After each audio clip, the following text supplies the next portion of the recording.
জন্মদিনে তোমায় দেব কি আর উপহার, বাংলাতে নাও ভালোবাসা, হিন্দিতে নাও পেয়ার। এইসব পেয়ার ভালোবাসা কিচ্ছু না নিয়ে সোজা একটা মঙ্গিনিসের প্যাকেট তুলে তার মধ্যে সুন্দর একটা কেক বসিয়ে চলে এসেছিলাম বন্ধুর জন্মদিন মানাতে। ছিল আমার বন্ধু সৌভিকের জন্মদিন, আর সৌভিক হলো আমার বেলাকার না ছোটবেলাকার বন্ধু।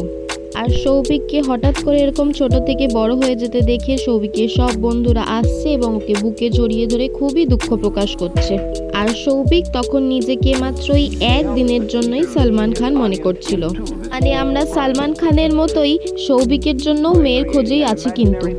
আর তারপর আমাদের সৌভিক বাবু সবচেয়ে বড় জায়গাটা দখল করে বসে পড়েছে কেক কাটতে। আর সৌভিক সেদিনকে মোমবাতির বদলে অভ্যাসবশত লাইটারই ফু দিয়ে দিয়েছিল। আমরা সবাই মিলে করে নিচ্ছিলাম হাততালি কম্পিটিশন, যে যত জোরে হাততালি দেবে সে কেকের তত বড় পিসটাই খেতে পাবে।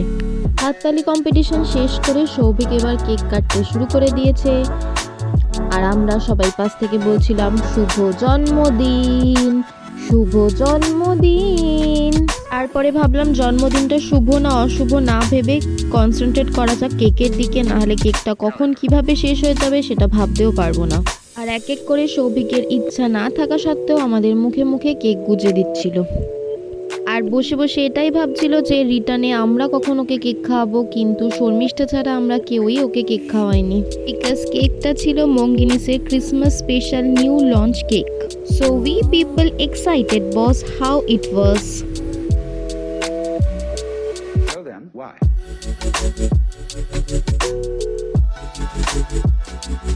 আর এইদিকে ডেঙ্গু সাইডে কিছু একটা লুকিয়ে লুকিয়ে খাচ্ছিল বলে কেক খেতে আসতে পারছিল না, ওকে এক প্রকার লাথি মেরেই কেক খেতে পাঠানো হয়েছে।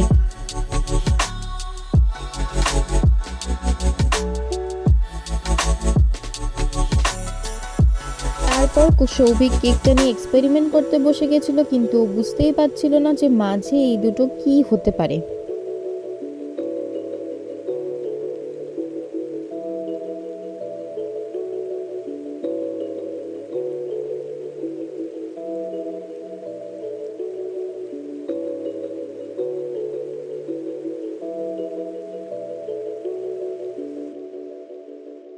এই সমস্ত জিনিস সাইডে সরিয়ে রেখে আমরা চলে এসেছিলাম কেক খেয়ে নিতে, কারণ সৌভিক আমাদের যে প্রসাদের মতো ছোট ছোট কেক দিয়েছিল সেই খেয়ে আমাদের মন প্রাণ পেট কোনোটাই ভরেনি।